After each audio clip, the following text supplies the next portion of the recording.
Reels ನೋಡಿಕೊಂಡು bus ಓಡಿಸಿದ KSRTC ಚಾಲಕ mobile ನೋಡ್ತಾ ಗಂಟೆಗೆ 70 ರಿಂದ 80 ವೇಗದಲ್ಲಿ ಬಸ್ ಚಾಲನೆಯನ್ನ ಮಾಡಿದ್ದಾರಂತೆ। ಈ ರೀತಿ ಮಾಡಿದಾಗಲೇ ಈ ರೀತಿ ಅಪಘಾತಗಳು ಹೆಚ್ಚಾಗೋದು ಈಗ ತಾನೇ ನಾವು ನೋಡ್ತಾ ಇದ್ವಿ। ಬಸ್ ಅಪಘಾತ ಯಾವ ರೀತಿ ಆಯ್ತು, ಒಂದು ಯುವತಿಯ ಪ್ರಾಣ ಹೋಯ್ತು। ಅಟ್ಲೀಸ್ಟ್ ಸ್ವಲ್ಪ ಹುಷಾರಾಗಿರಬೇಕು। ರೀಲ್ಸ್ ನೋಡೋ ಹುಚ್ಚಿದ್ರೆ ಮನೆಯಲ್ಲಿದ್ದು ರೀಲ್ಸ್ ಅನ್ನ ನೋಡಬೇಕು। ರೀಲ್ಸ್ ನೋಡ್ಕೊಂಡು ಕೆಎಸ್ಆರ್ಟಿಸಿ ಬಸ್ನ ಚಾಲನೆ ಮಾಡ್ತಾರೆ ಅಂತಂದ್ರೆ ಹಿಂದೆ ಎಷ್ಟು ಜನರ ಜೀವ ಇರುತ್ತೆ, ಒಂದು 50 ಜನ ಆದ್ರೂ ಇರ್ತಾರೆ। ಅವ್ರ ಜೀವಕ್ಕೆ ಯಾರು ಹೊಣೆ? ನಿರ್ಲಕ್ಷ್ಯದಿಂದ ಬಸ್ ಚಾಲನೆ ಮಾಡುವ ವಿಡಿಯೋ ಎಲ್ಲೆಡೆ ವೈರಲ್ ಆಗ್ತಾ ಇದೆ।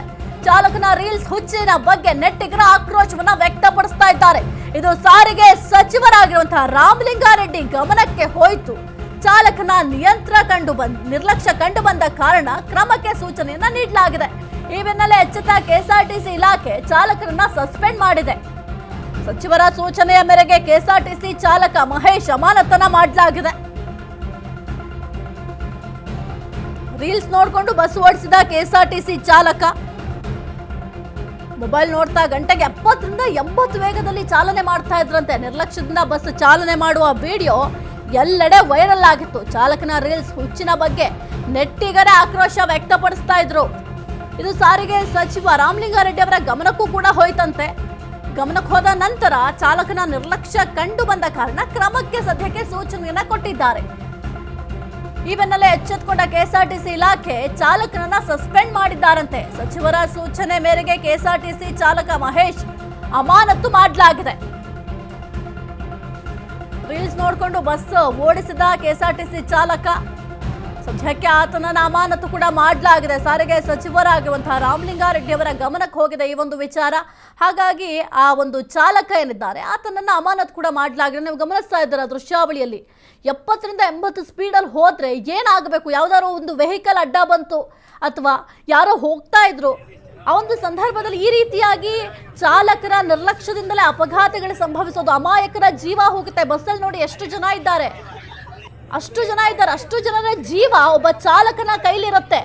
ಅಟ್ಲೀಸ್ಟ್ ಆ ಒಂದು ಪರಿಜ್ಞಾನ ಕೂಡ ಇಲ್ವಾ? ರೀಲ್ಸ್ ನೋಡಬೇಕು ಅಂತ ಅಂದ್ರೆ ರಜೆ ಹಾಕಿ ಮನೇಲಿದ್ದು ರೀಲ್ಸ್ ನೋಡಬೇಕು, ಅದನ್ನ ಹೊರತುಪಡಿಸಿ ಇಷ್ಟು ಜನರ ಜೀವ ಇಟ್ಕೊಂಡು ಹಿಂದೆ ಇವ್ರು ಮಾಡೋ ಒಂದು ಸಣ್ಣ ತಪ್ಪಿಗೆ ಏನಾದ್ರು ಬಸ್ ಅಪಘಾತ ಆದ್ರೆ ಅಷ್ಟು ಜನರ ಜೀವ ಹೋಗುತ್ತೆ।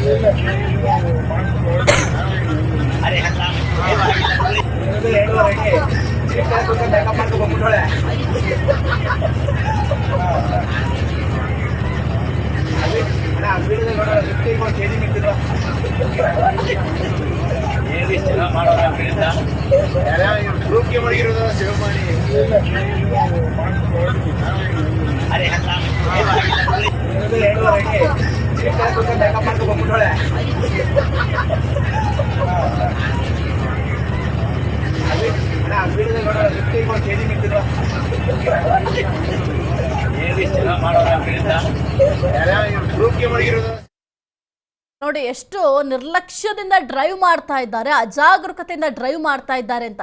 ಇದಕ್ಕೆ ಮೊದಲು ಕಡಿವಾಣ ಹಾಕಬೇಕು। ಬೇರೆದೀಗ ಟಿಕೆಟ್ ಪ್ರೈಸ್ ನಾವು ಜಾಸ್ತಿ ಮಾಡ್ತೀವಿ, ನಾವು ಅಷ್ಟೆಲ್ಲ ಅಭಿವೃದ್ಧಿ ಮಾಡ್ತೀವಿ ಅಂತ ಹೇಳ್ತಾ ಇದ್ದಾರಲ್ಲ ಸಾರಿಗೆ ಸಚಿವರು, ಸದ್ಯಕ್ಕೆ ಈ ಒಂದು ರೀಲ್ಸ್ ಅನ್ನ ನೋಡಿ ಅವರು ಅಮಾನತು ಮಾಡಿದ್ದಾರೆ, ಅಮಾನತು ಶಿಕ್ಷೆಯನ್ನ ವಿಧಿಸಿದ್ದಾರೆ। ಆದ್ರೆ ಅಮಾನತು ಮಾಡಿದ್ರೆ ಸಾಕಾಗತ್ತಾ? ಹಾಗಾದ್ರೆ ಬೇರೆಯವರು ಅಯ್ಯೋ ಅಮಾನತು ಅನ್ಕೊಂಡು ಬೇರೆ ಕೆಲಸಗಳು ಮಾಡ್ಬೋದಲ್ಲ? ಈ ಒಂದು ಬಸ್ಸಲ್ಲಿ ಎಷ್ಟು ಜನ ಇದ್ದಾರೆ, ಏನಾದ್ರೂ ತೊಂದರೆ ಆದ್ರೆ ಏನಾಗಬೇಕು? ಎಷ್ಟೇ ಒಂದು ಪರ್ಫೆಕ್ಟ್ ಡ್ರೈವರ್ ಆದ್ರೂ ಕೂಡ ಹೇಳಲಿಕ್ಕಾಗೋದಿಲ್ಲ ಸಮಯ ಸಂದರ್ಭ ಯಾವ ರೀತಿ ಇರುತ್ತೆ ಅಂತ। ಒಂದು ವೇಳೆ ಯಾವುದೋ ಒಂದು ವೆಹಿಕಲ್ ಅಡ್ಡ ಬಂತು, ಆಗ ಒಂದು ಬಸ್ ಕಂಟ್ರೋಲ್ ಮಾಡ್ಲಿಕ್ಕೆ ಸಾಧ್ಯ ಆಗುತ್ತಾ? 70 ರಿಂದ 80 ವೇಗ ಅಂತ ಅಂದ್ರೆ ಬಸ್ ಕಂಟ್ರೋಲ್ ಮಾಡ್ಲಿಕ್ಕೆ ಸಾಧ್ಯ ಆಗುತ್ತೆ? ಎಂತಹ ಪರ್ಫೆಕ್ಟ್ ಡ್ರೈವರ್ ಆದ್ರೂ ಕೂಡ ಮೊದಲು ಈ ರೀತಿಯ ಚಾಲನೆಯನ್ನ ಯಾರು ಮಾಡ್ತಾರೆ, ಕಂಡಕ್ಟರ್ ಆಗಿರ್ಬೋದು ಡ್ರೈವರ್ ಇಬ್ರು ಕೂಡ ಎಚ್ಚೆತ್ಕೊಳ್ಬೇಕಾಗುತ್ತೆ। ಡ್ರೈವರ್ಗೆ ಕಂಡಕ್ಟರ್ ಬಂದು ಬುದ್ಧಿ ಹೇಳಬೇಕು, ಮೊಬೈಲ್ ಬಿಟ್ಬಿಟ್ಟು ಓಡಿಸಯ್ಯ ಅಷ್ಟೊಂದು ಜನ ಇದ್ದಾರೆ ಅಂತ। ಅಟ್ಲೀಸ್ಟ್ ಇಷ್ಟು ಕೇರ್ಲೆಸ್ ಆಗಿ ನೀವು ಬಸ್ ಚಾಲನೆ ಮಾಡ್ತೀರಾ ಅಂತಂದ್ರೆ ಏನಾಗಬೇಕು? ಅವರ ಕುಟುಂಬದವ್ರಿಗೆ ಏನಾದ್ರು ಇವ್ರಿಗೆ ತೊಂದರೆ ಆದ್ರೆ ಕುಟುಂಬದ ಹೊರೆಯನ್ನ ಇವ್ರು ಹೊರ್ತಾರಾ? ಈ ರೀತಿಯಾಗಿ ಕೇರ್ಲೆಸ್ ಆಗಿ ಡ್ರೈವ್ ಮಾಡ್ತಾರಲ್ಲ ಅವರು। ಸಾರಿಗೆ ಸಚಿವರು ಸ್ವಲ್ಪ ಎಚ್ಚೆತ್ತುಕೊಂಡು ಈ ರೀತಿಯಾಗಿ ಯಾರೆಲ್ಲ ಮಾಡ್ತಾ ಇದ್ದಾರೆ ಅವರ ವಿರುದ್ಧ ಕಠಿಣ ಕ್ರಮವನ್ನು ಜರುಗಿಸಬೇಕಾಗುತ್ತೆ. ಸದ್ಯಕ್ಕೆ ಈ ಒಂದು ರೀಲ್ಸ್ ನೋಡಿ ಈಗ ಅಮಾನತು ಶಿಕ್ಷೆಯನ್ನು ವಿಧಿಸಿದ್ದಾರೆ. ಮುಂದೆ ಯಾರು ಕೂಡ ಈ ರೀತಿ ಮಾಡಬಾರ್ದಲ್ಲ. ಹಾಗಾಗಿ ಬೇರೆ ಏನಾದ್ರು ರೂಲ್ಸ್ ಅನ್ನ ಜಾರಿ ಮಾಡಬೇಕಾಗುತ್ತೆ. ಬಸ್ಸಲ್ಲಿ ಬರುವಂತಹ ಏನಲ್ಲಿ ಪ್ಯಾಸೆಂಜರ್ಸ್ ಇರ್ತಾರೆ, ಪ್ರಯಾಣಿಕರು ಇರ್ತಾರೆ, ಅವರೇನಾದ್ರು ಮೊಬೈಲ್ ನೋಡ್ಕೊಂಡು ಬಸ್ ಹತ್ತುತ್ತಾ ಇದ್ರೆ ಅವ್ರಿಗೆ ಬುದ್ಧಿ ಹೇಳಬೇಕು. ಡ್ರೈವರ್ ಆಗಿರಬಹುದು ಅಥವಾ ಕಂಡಕ್ಟರ್ ಆಗಿರಬಹುದು, ಈ ರೀತಿಯ ಹುಚ್ಚಾಟಗಳನ್ನ ತೋರಿಸಬೇಡಿ ಅಂತ. ಆದ್ರೆ ಡ್ರೈವರೇ ಹುಚ್ಚಾಟ ಮಾಡಿದ್ರೆ ಅವ್ರಿಗೆ ಯಾರು ಬುದ್ಧಿ ಹೇಳ್ತಾರೆ? ಅರೆ